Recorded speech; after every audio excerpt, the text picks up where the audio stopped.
Olá, irmão e irmã, graça e paz em Jesus. Você certamente conhece a expressão bode expiatório e provavelmente já utilizou algumas vezes. Mas e quanto à sua origem? Você sabe? Nós vamos falar sobre isso no encontro de hoje e também a ligação dessa expressão com a obra de redenção realizada por Jesus. Vamos orar. Nos colocamos, Pai, em Tua presença, porque conforme está escrito na Sua palavra, as coisas espirituais se discernem espiritualmente. Por isso pedimos espírito de sabedoria e revelação para conhecermos a Jesus Cristo por meio da Tua palavra. É em nome de Jesus que fazemos esta oração, pedindo que o Senhor abra os olhos do nosso entendimento para a glória do Teu nome. Amém. Imagine a seguinte situação. Um crime terrível é cometido e a pessoa assassinada era muito querida na comunidade onde morava. Então, a população se revolta e exige que a polícia descubra e prenda o culpado. Depois de várias semanas de investigação sem chegar a nenhuma conclusão, a polícia resolve incriminar uma pessoa, um homem, que estava passando pelo local na hora provável em que o crime aconteceu e que era um desafeto da pessoa assassinada.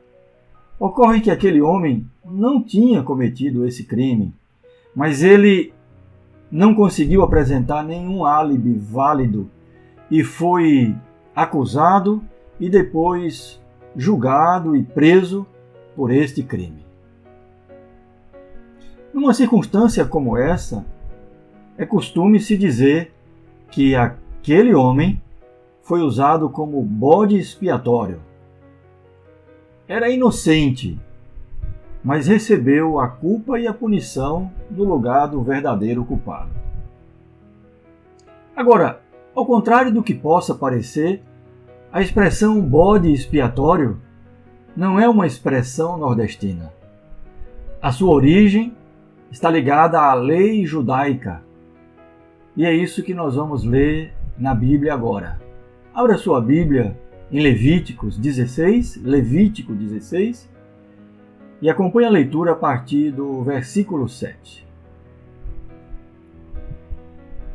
Também pegará os 2 bodes e os porá diante do Senhor à porta da tenda do encontro. Lançará sortes sobre os 2 bodes, uma sorte para o Senhor e a outra para o bode emissário. Arão fará chegar o bode sobre o qual cair sorte para o Senhor e o oferecerá por oferta pelo pecado. Mas o bode sobre o qual cair a sorte para bode emissário será apresentado vivo diante do Senhor para fazer expiação por meio dele e enviá-lo ao deserto como bode emissário. Deus ordenou que essa cerimônia fosse realizada uma vez por ano. Nesse dia, 2 bodes sem defeitos eram trazidos à presença do sumo sacerdote. Um deles era dedicado à oferta pelo pecado e o outro bode participava de uma cerimônia no mínimo incomum depois do sacrifício do primeiro bode. No mesmo capítulo, Levítico 16, acompanhe a leitura agora a partir do verso 20. Nós vamos ler de 20 a 22 de Levítico 16. Depois de fazer expiação pelo santuário, pela tenda do encontro e pelo altar, Arão fará chegar o bode vivo. Porá as 2 mãos sobre a cabeça do bode vivo e sobre ele confessará todas as iniquidades dos filhos de Israel, todas as suas transgressões e todos os seus pecados, e os porá sobre a cabeça do bode. Depois, enviará o bode ao deserto pela mão de um homem à disposição para isso. Assim, aquele bode levará sobre si todas as iniquidades deles para a terra solitária, e o homem soltará o bode no deserto. O papel do bode emissário era servir de substituto, recebendo sobre si todas as iniquidades, transgressões e pecados de todo o povo. E então ele era levado ao deserto, para longe do acampamento, do arraial onde estava Israel no deserto, e deixado lá, indicando que aqueles pecados, aquelas transgressões e aquelas iniquidades que foram confessadas sobre a cabeça do bode e por meio desse ato transferidos para o bode, estavam sendo afastados do povo de Israel, levados para longe de Israel, e a culpa daqueles pecados não pesaria mais sobre eles. Em Levítico 23 está dito que esse dia foi chamado de Dia da Expiação, em hebraico Yom Kippur, e é até hoje uma das cerimônias mais importantes do povo de Israel. Por conta do nome, Dia da Expiação, o bode emissário terminou ficando conhecido como bode expiatório. A ligação com a obra realizada por Jesus é muito clara. Assim como o bode emissário recebia sobre si todas as iniquidades do povo, assim também nós lemos a respeito da obra de Jesus da cruz em Isaías 53:6.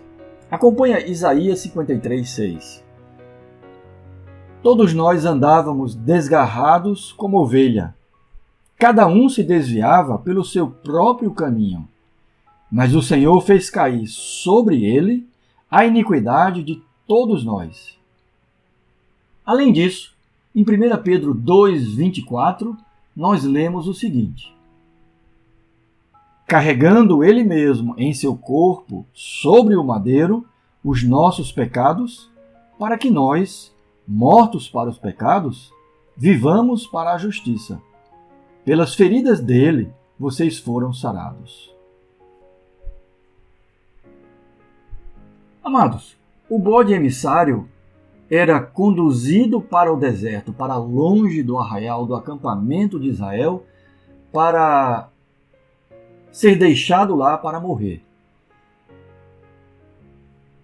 Depois de ter recebido os pecados do povo. Agora, observe o que está escrito em Hebreus 13:12 a respeito da crucificação de Jesus, que também aconteceu fora da cidade de Jerusalém. Hebreus 13:12. Por isso, também Jesus, para santificar o povo pelo seu próprio sangue, sofreu fora da cidade.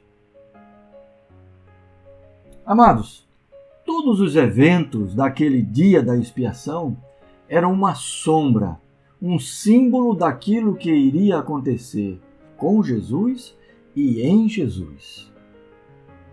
Israel recebeu essa cerimônia como um mandamento de Deus e deveria ser praticada até que viesse o Filho da promessa, Jesus, o mediador da nova aliança. E o que era apenas sombra na lei de Moisés se tornou realidade perfeita em Jesus.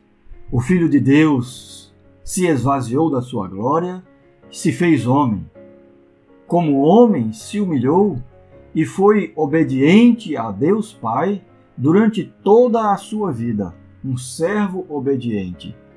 E embora nunca tenha cometido pecados, ele foi feito pecado em nosso lugar. Ele recebeu sobre si os nossos pecados e iniquidades, levando-os para fora de nossas vidas e para fora da presença de Deus, como está escrito em 2 Coríntios 5:21. Acompanhe a leitura. Aquele que não conheceu o pecado, Deus o fez pecado por nós, para que nele fôssemos feitos justiça de Deus. Irmãos, esta é a origem da expressão bode expiatório. Da próxima vez que você a ouvi-la, agradeça a Jesus por ter feito de si mesmo o verdadeiro bode expiatório, tomando sobre si os nossos pecados e levando-os para longe de nós e para longe de Deus, assumindo as nossas culpas e pecados. Amém? E o outro bode? aquele que foi ofertado como pecado. O que ele representa ou quem ele representa? Bom, esse é o tema do nosso próximo Momento Querigma, se Deus permitir. Enquanto isso, pense no que nós falamos hoje aqui. Deus te abençoe. Fique em paz.